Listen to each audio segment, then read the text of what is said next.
Hello everyone, this is सिद्धांत नंद। मैं अगले कुछ दिनों में आपके लिए रोज़ एक ना एक वीडियो ज़रूर बनाऊंगा। ये वीडियोस बेस्ड होंगे सीबीएसई के टर्म 2 ट्वेल्थ के सिलेबस के ऊपर। और आज जिस विषय पर हम लोगों की चर्चाएं रहेंगी वो है इलेक्ट्रोमैग्नेटिक वेव्स यानी ईएमडब्ल्यू। और आइए देखते हैं इस विषय में हमें किन किन पहलुओं पर नज़र डालनी है और कैसे इसके क्वेश्चंस आ सकते हैं, क्या पॉसिबिलिटीज़ हैं इनको अटेम्प्ट करने के, क्या तरीके होने चाहिए। ठीक है। जिस विषय पे हमारी बात चल रही है वो है ईएमडब्ल्यू। और इसमें इस चैप्टर में ईएमडब्ल्यू में हमें किन किन पहलुओं पर डिस्कशन करना है, आइए पहले उस पर नज़र डालते हैं। What are the topics we are suppose to discuss. तो पहला है, चैप्टर का नाम है हमारा ईएमडब्ल्यू यानी इलेक्ट्रोमैग्नेटिक वेव्स, मैग्नेटिक वेव्स। तो इस चैप्टर में, ईएमडब्ल्यू वाले चैप्टर में हमें क्या क्या टॉपिक के ऊपर बात करनी है, टॉपिक्स टू डिस्कस। तो इसमें सबसे पहला टॉपिक है कि वेव क्या है और उसके जो दो बेसिक टाइप्स हैं, है ना, टाइप्स ऑफ वेव वो क्या हैं। जैसे कि हमारे दो ही टाइप हैं बेसिकली, एक होता है लॉन्गिट्यूडिनल और एक होता है ट्रांसवर्सल। तीसरा हम लोग देखेंगे electromagnetic wave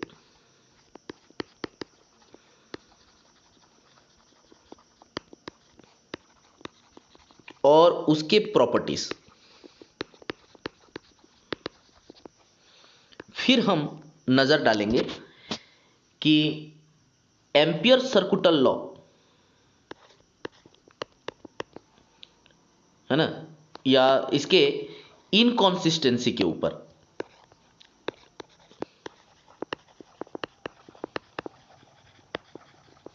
इनकॉन्सिस्टेंसी of ampere सर्कुटल law,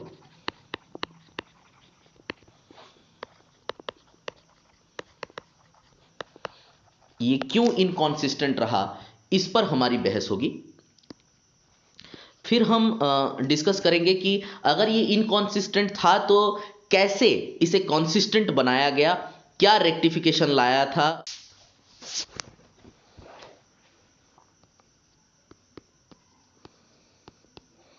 Maxwell's rectification of ampere सर्कुटल law. फिर हम लोग देखेंगे डिस्प्लेसमेंट करंट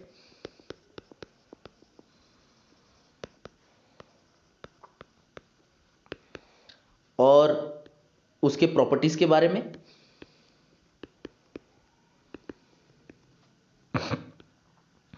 और सबसे आखिर में हमारी डिस्कशन रहेगी कि ये जो डिस्प्लेसमेंट करंट है ये किस तरह से कंसिस्टेंट रहा, है ना, consistency of modified ampere सर्कुटल law, इसकी जो कंसिस्टेंसी है वो कैसे बनी। अगला डिस्कशन हमारा रहेगा मैक्सवेल्स इक्वेशन के ऊपर और सबसे आखिरी डिस्कशन रहेगी जो ईएम वेव का स्पेक्ट्रम है, स्पेक्ट्रम ऑफ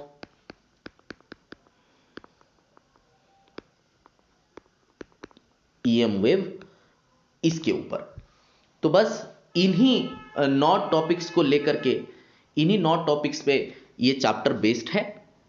चलिए एक एक करके उसको देखने की कोशिश करते हैं। सबसे पहला जो विषय है यहां पे वो है वेव। तो एक वेव क्या होती है, व्हाट इज अ वेव। जब एनर्जी कांस्टेंट रहता है तब उसे हम लोग वेव नहीं कहते, लेकिन जब एनर्जी प्रोपेगेट करती है तब उसे वेव कहा जाता है। What is wave? The propagating energy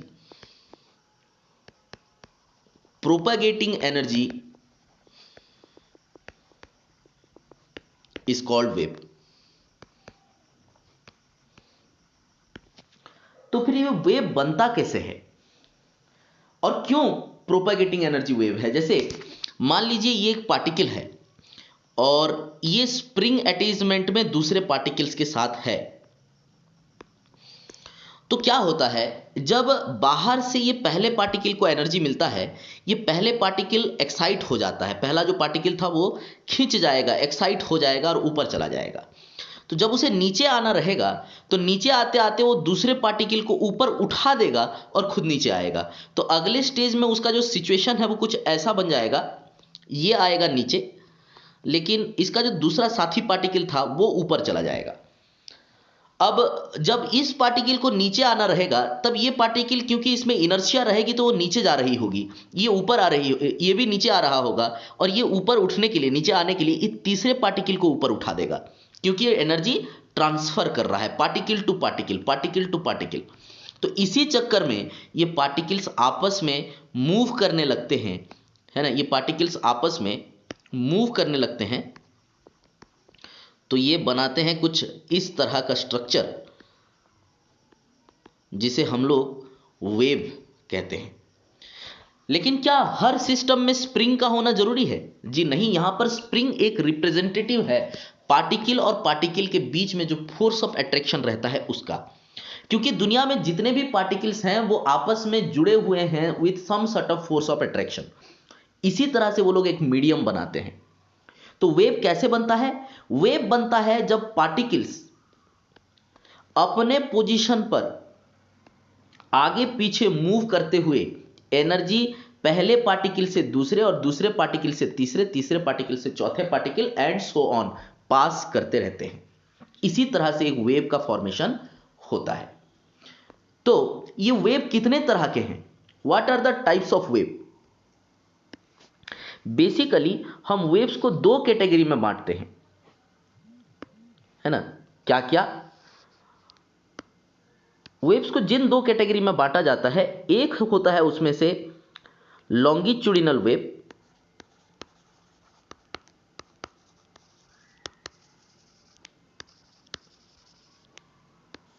दूसरा होता है ट्रांसवर्स वेव।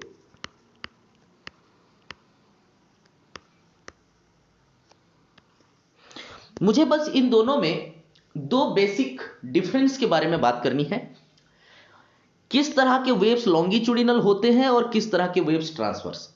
जैसे मान लीजिए आपके पास एक स्प्रिंग है, आप इसे पुश करके छोड़ देते हैं, तो ये स्प्रिंग पहले तो कॉन्ट्रैक्ट करेगा, फिर वो एक्सपांड करेगा, फिर वो दोबारा से कॉन्ट्रैक्ट करेगा, फिर वो एक्सपांड करेगा। इस तरह का एक मूवमेंट स्प्रिंग में देखने को मिलेगा।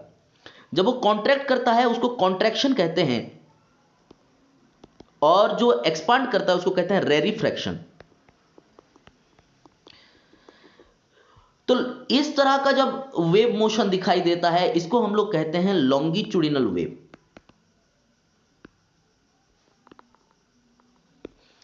तो लॉन्गिट्यूडिनल वेव का पहला डिफरेंस हो गया ट्रांसवर्स से, कि इसमें कॉन्टिन्यूअस कॉन्ट्रैक्शन और रेरिफ्रैक्शन दिखाई देता है। Here contraction and rarefaction is seen, इसमें दिखाई देता है।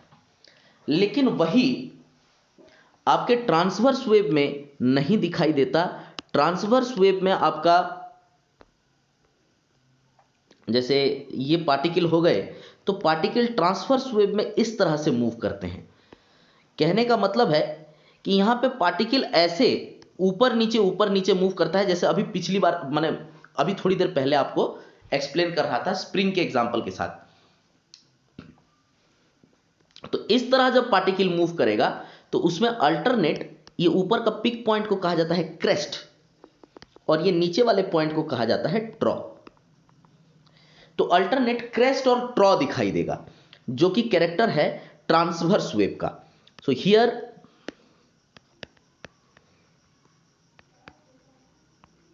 Crest and trough are seen, है ना। अब दूसरा सबसे, है ना, इंपॉर्टेंट इन दोनों में डिफरेंस ये है कि यहां पर जो पार्टिकल का मोशन है, वो पार्टिकल का मोशन जो है वो इस पाथ पर है जो कि actually direction of propagation of wave है। वेव भी इसी पाथ में आगे बढ़ रहा है और पार्टिकल का जो वाइब्रेशन है वो भी इसी पाथ में जा रहा है। इसलिए हम लोग कह सकते हैं here vibration of particles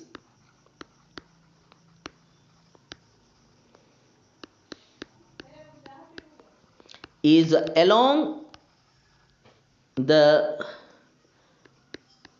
path of propagation of wave।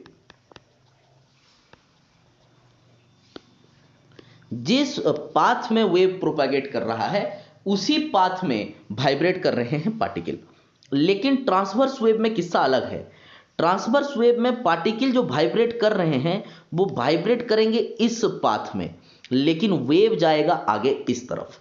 तो path of particle, path of vibration of particle और वेव का डायरेक्शन दोनों एक दूसरे से परपेंडिकुलर हैं। तो यहां पे हम लोग कह सकते हैं कि इनका दूसरा जो सबसे इंपॉर्टेंट कैरेक्टर आया, डिफरेंस आया दोनों में, कि यहां the path of vibration of particle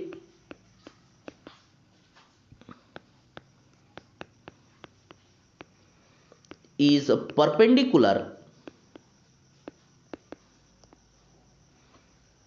to the direction of propagation of wave।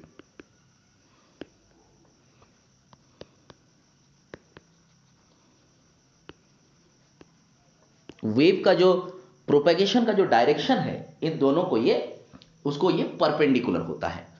एक उसके साथ साथ चलता है, एक उसके परपेंडिकुलर होता है।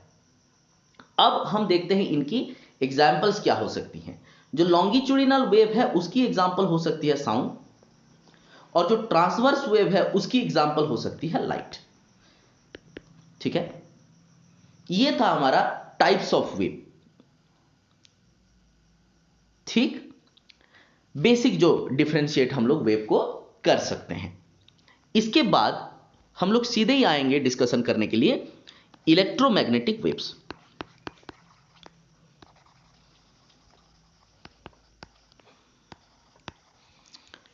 अब ये क्या बला है इलेक्ट्रोमैग्नेटिक वेव्स, ये किस तरह का बला है, क्या है ये इलेक्ट्रोमैग्नेटिक वेव्स? एक्चुअली में इसका नाम ही हमें जस्टिफाई कर रहा है कि यहां पर दोनों ही कंपोनेंट अवेलेबल हैं। तो जब दो वेव्स, है ना, जब दो वेव्स आपस में सुपर इंपोज करते हैं तब वो इलेक्ट्रोमैग्नेटिक वेव बनाते हैं। और कौन कौन वेव सुपर इंपोज कर रहे होंगे? एक इलेक्ट्रिक फील्ड वेव और दूसरा मैग्नेटिक फील्ड का wave. So when an electric field wave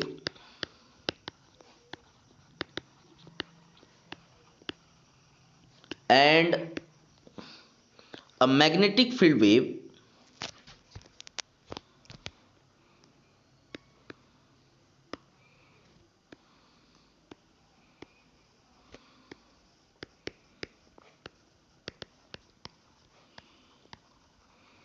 superimpose they forms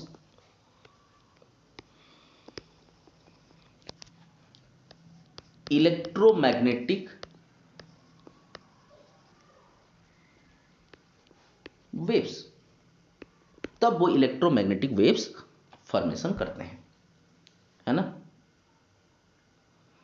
तो हम लोग, ये तो वो आंसर हो गया ना कि इलेक्ट्रोमैग्नेटिक वेव्स फॉर्म कैसे होता है। मेरा सवाल तो ये नहीं था कि वो फॉर्म कैसे होता है, मेरा सवाल ये था कि इलेक्ट्रोमैग्नेटिक वेव है क्या। तो ऐसे जवाब सिनोनिमल तो होते हैं लेकिन अप्रोप्रिएट नहीं होते। तो जैसा आपका सवाल है उसी तरह का आपका जवाब होना चाहिए। तो हम लोग कह सकते हैं कि इलेक्ट्रोमैग्नेटिक वेव एक रिजल्टेंट वेव है। Electromagnetic wave is a resultant wave।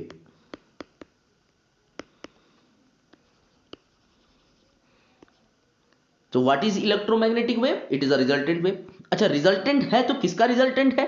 Resultant wave of superposition. अच्छा, किन किन का superposition? Superposition of electric field wave and magnetic field wave.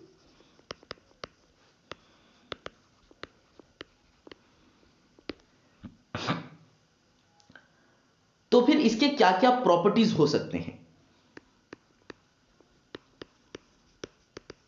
Properties एक एक करके इसके प्रॉपर्टीज पे नजर डालते हैं।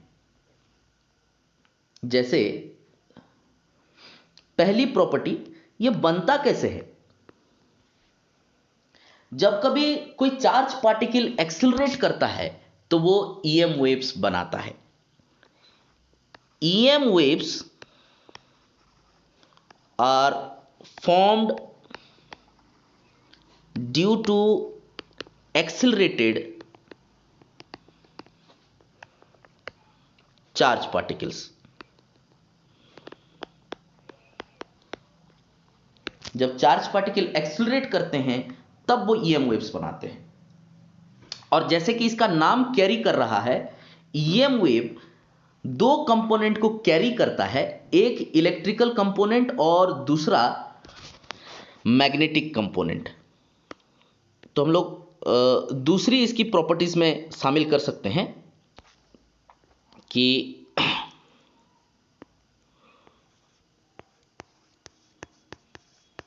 इलेक्ट्रोमैग्नेटिक वेव्स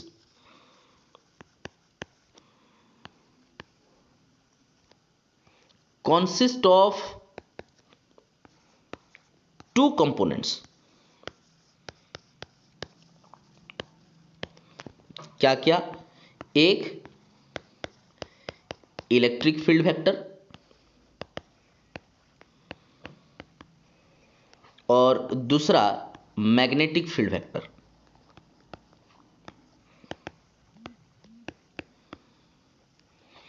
तो इनमें होता यह है कि ये जो इलेक्ट्रिक फील्ड वेक्टर और मैग्नेटिक फील्ड वेक्टर हैं, इनका प्लेन ऑफ वाइब्रेशन जो है वो एक दूसरे से परपेंडिकुलर होता है। The plane of electric field vector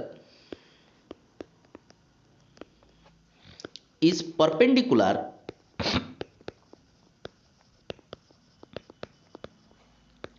to the plane of magnetic field vector।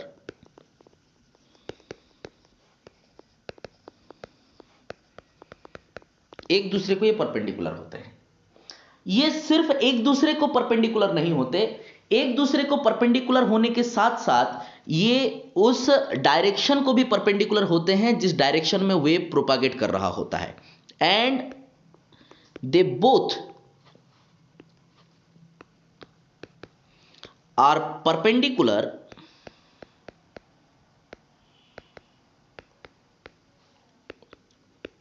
to the direction of propagation of wave।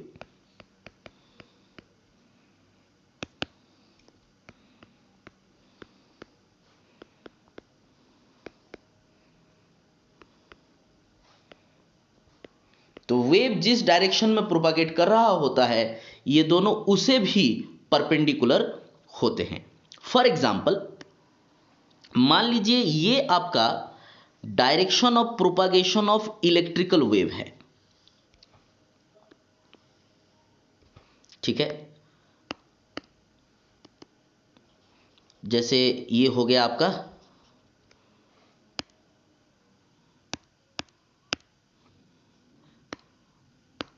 मान लीजिए ये आपका direction of propagation of electrical wave है, ठीक है।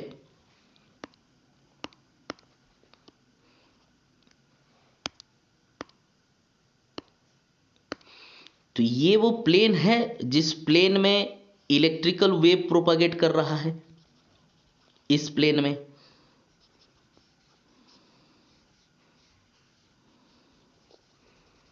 है ना, रंग भरना अच्छा लगता है।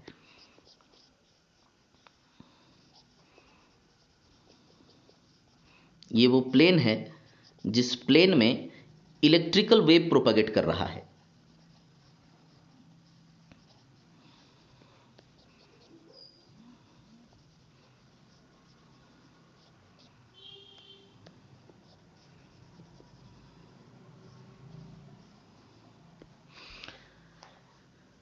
तो ये जो है ये direction of electric field vector है। अब ये जो है ये direction of propagation of magnetic field wave है।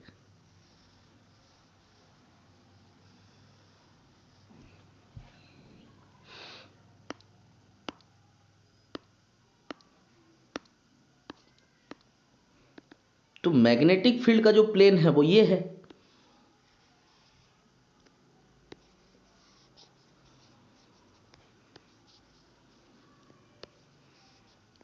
एक दूसरे को दोनों परपेंडिकुलर है। ये मैग्नेटिक फील्ड वेक्टर है। जब दोनों एक दूसरे को परपेंडिकुलर हैं, दोनों का सुपर इंपोज हो जाएगा, तब यहां से जो वेव निकल कर जाएगा ये ईएम वेव होगा। तो देखने पर ये आपका मैग्नेटिक फील्ड वेक्टर है, ये आपका इलेक्ट्रिक फील्ड वेक्टर है। ये दोनों आपस में परपेंडिकुलर हैं। Electric field vector EM wave के साथ परपेंडिकुलर है, मैग्नेटिक फील्ड वेक्टर भी ईएम वेव के साथ परपेंडिकुलर, यानी तीनों एक तीसरे से परपेंडिकुलर परपेंडिकुलर खेल रहे हैं। ठीक, जैसे कि हमने देखा था कि जो वेव्स होते हैं उनमें से ऐसा वेव जो वाइब्रेशन को परपेंडिकुलर होता है वो ट्रांसवर्स वेव होता है। और क्योंकि यहां पर भी वाइब्रेशन के डायरेक्शन को वेव का डायरेक्शन परपेंडिकुलर है, तो हम लोग कह सकते हैं कि EM waves are transverse waves.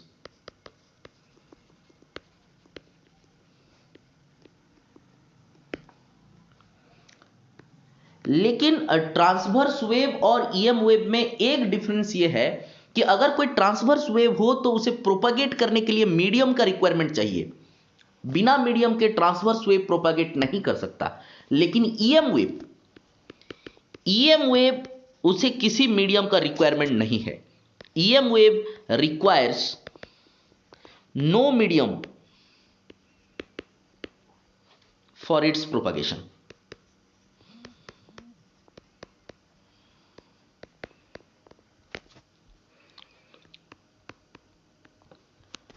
अगला कैरेक्टर यह है कि इसकी जो स्पीड है उसकी स्पीड वैक्यूम में स्पीड ऑफ लाइट जितनी होती है। EM wave has speed equal to that of speed of light in free space. यानी कि ये एविडेंस दे रहा है कि जो ईएम वेव है वो और कुछ नहीं बल्कि लाइट ही है ना। और लाइट एक तरह से इलेक्ट्रिक और मैग्नेटिक दोनों कंपोनेंट को कैरी करके फ्लो कर रहा है। लेकिन लाइट का जो ऑप्टिकल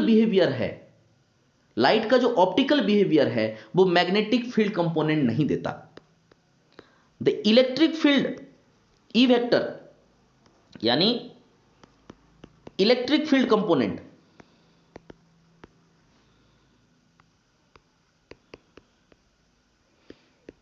यही है जो रिस्पॉन्सिबल है किस चीज के लिए? ईएम वेव के ऑप्टिकल बिहेवियर के लिए।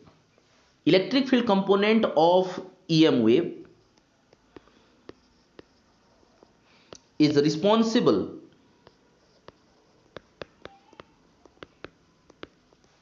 for optical behavior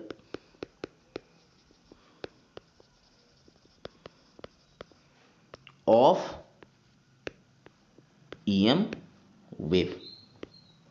electromagnetic wave के जो ऑप्टिकल बिहेवियर्स हैं उसके लिए यही वेक्टर रिस्पॉन्सिबल है। इसीलिए so the E vector is also known as the optical vectors।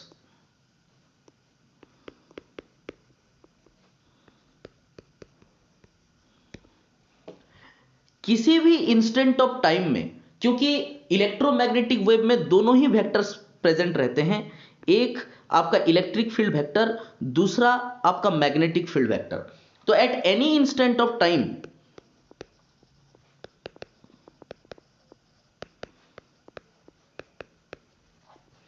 The ratio of electric field vector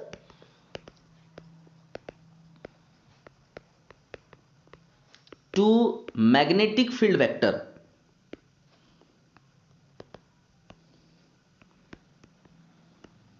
component of EM wave किसी भी इंस्टेंट में अगर इन दोनों का रेशियो लिया जाए gives speed of EM wave।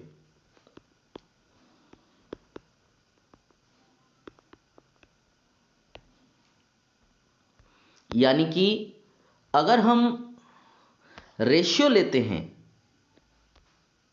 जैसे मान लीजिए हम लिखते हैं कि ई नॉट वेक्टर जो कि इलेक्ट्रिक फील्ड कंपोनेंट है बाय बी नॉट वेक्टर। मैं बी नॉट और ई नॉट इसलिए यूज कर रहा हूं क्योंकि ये फ्री स्पेस की बात चल रही है। तो E naught vector by V naught vector is nothing but V. अब ये वी क्या है? वी है speed of light,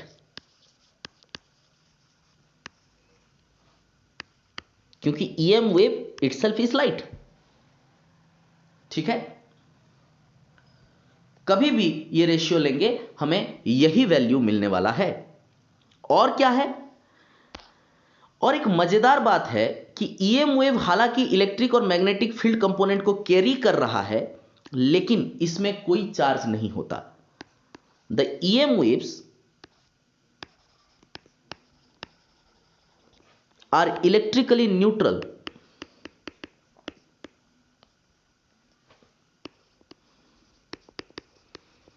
EM wave एकदम न्यूट्रल होते हैं। क्योंकि ये न्यूट्रल होते हैं इसलिए ये किसी इलेक्ट्रिक या मैग्नेटिक फील्ड के लिए डिफ्लेक्ट नहीं करते। That's why the EM waves are not deflected towards any electric or magnetic field।